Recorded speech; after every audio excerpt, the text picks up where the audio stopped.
Hello, my scrappy friends, and thank you for joining me for a Kitaholic Kits design team layout. Now, for this layout, believe it or not, I was inspired by this mood board. Now, this mood board is from the magazine called the Scrapbooks Journal. Louise, one of our fellow DT members, creates and makes this magazine, and every month she asks for submissions around certain themes. Now, for this month's magazine, for October's magazine, she shared that mood board last month and said, please create something and submit it for the magazine. Now, if you are looking for a way to be motivated to inspire you to help get that mojo back, I would definitely recommend checking out what she's asking for the month of November's magazine, because it would be so cool to be able to see your layouts featured in the magazine. So definitely head on over to the Scrapbook Journal's Facebook group so that you can check out what her themes are for that month. Now, you might be looking at this layout and thinking, how on earth did you use this month kit and say you were inspired by the mood board? Now, I was very loosely inspired by the mood board. Of course, that mood board was very, very gold, and I don't have much gold in this kit. But what I really did love was in the middle image on the right-hand side were lots and lots of triangles, and they were kind of like a patchwork, I suppose. And just that image prompted something in my brain and got me started. And if anything, that's what a mood board is all about. Just sort of getting the ball rolling, get that creativity going. So I started by cutting my squares into triangles. Now, these squares, I cut them, they're a little bit smaller than 2 inches by 2 inches, and purely that's because I was using the scraps that I already had left over, and that was the largest size triangle I could make. So they're just a smidge under that. I then found the center and cut out one full triangle, and then the 2 excess pieces, I actually sticky taped them together so I didn't have any scrap from out of the square, because when you join those 2 excess, like when you cut a triangle, the 2 side bits that are rubbish, if you actually join them together, it makes the same triangle, same size, same shape. So I doubled the amount of triangles I could make from my squares. And in doing that, I'm going to be making this kind of patchwork design. And that's what I've been creating in the background here. That pink paper that you saw, I was really just using that because that bottom frame that you can kind of see there, it's a 1-inch border. And it just helped me make sure I was putting all of my triangles in an equal distance, like center on the page. Because I like things to be even, and I didn't want to eyeball it because I thought I would get it wrong. Now, I had that on double speed, and just that first row on double speed took me 2.5 minutes. So it was a 5-minute process just to make the first row. Now, it obviously got quicker after that because I'd laid everything out and I'd done the measurements. But as you can imagine, I did the rest off camera because that was time consuming. It looks super cool, but it was time consuming. I then also got my sewing machine out and stitched in black thread all around the green paper with the little daisies and the red paper with the polka dots.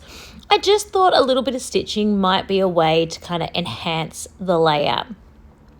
Now, obviously, when you look at this really doesn't have anything to do with that mood board, but I'm still claiming that it does, because the triangles on the mood board is what got this started. Until those triangles, I saw those triangles on the mood board, I would never have even created this. And believe it or not, I actually started by creating hexagon shapes and then putting those hexagon shapes together and then realizing that they're just straight lines. And that's how it ended up, just being straight lines along my page. And I love the way this background looks. I am quite partial to a patchwork style background, and I think it looks really cute. Hence why I also have that circle patchwork style one that I scrap lifted from Steph earlier this month.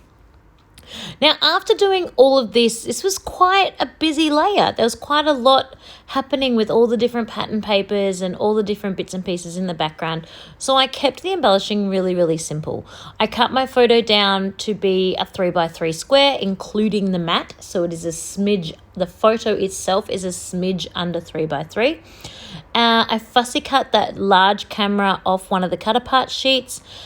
And I also fussy cut the typewriter that you're going to see in a moment. I had a mental blank then as to what that was. It was off one of the tags. There's one white flower in the floral pack that we got, and I just loved the white flower, not adding extra colour. I didn't want the purples, to be honest, that came in the pack. It didn't suit this layout, but I loved the white. So I actually fussy cut that top flower, the one underneath the camera, off one of the other flower clusters. I just needed 2, so I fussy cut just one of the white flowers out. And I'm so glad I did, because it definitely helped enhance this layout. Now, I could have gone with clusters of 3. We know that is a nice, happy number. But I actually thought with the photos being in a triangle, being in a 3, and then my 2 clusters, and then I'm actually going to put my title down along the bottom to be like the base or the stand for everything. It was looking quite fine to not have that 3rd spot or that 3rd cluster. So my title here is a large title with my own thickers that says Ninja Kid, and then I used some phrase stickers that says Best Day Ever. I think these were phrase stickers from a different pack that we got in a different kit.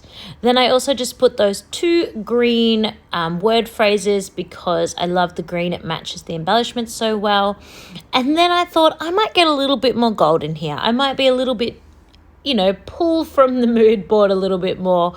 I've got my gold thickers, and now I'm putting on some gold Nouveau drops, just in a little cluster of 3. They're super subtle. You'll see them in the close-up photos, but just to help add a little pop of gold to pay homage to that mood board. I am then also going to put on some gold splatters.